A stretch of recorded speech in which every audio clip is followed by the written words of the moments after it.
મહાનગરપાલિકાની મળેલ સાધારણ સભામાં નગર પ્રાથમિક શિક્ષણ સમિતિ અને ભાવનગર મહાનગરપાલિકાના સન 2024-25ના બજેટને સર્વાનુમતે મંજૂર રખાયું હતું।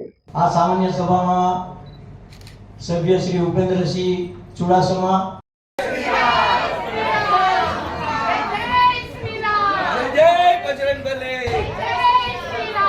સ્ટેન્ડિંગ કમિટી ઠરાવ 963 તારીખ 6/3/2024 માં આવેલ ભલામણ મુજબ ભાવનગર મહાનગરપાલિકા સંચાલિત નગર પ્રાથમિક શિક્ષણ સમિતિનું સન 2024-25 વર્ષનું અંદાજપત્ર મંજૂર કરવા આ સભા ઠરાવે છે।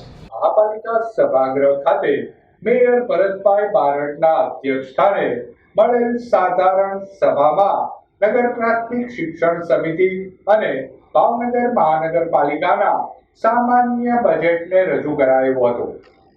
બધા સભ્ય બેસી જાઓ। તમે વાત છો એમાં વાહવાઈ હોય છે વાહવાઈ ક્યાં છે તો હવે એવા કશું બોલતો તો અમે વધારાની દરખાસ્ત મેચું માન્ય અધ્યક્ષ આ શબ્દ ભલે સિંગલ લીટીનો ઠરાવ જ હોય એમાં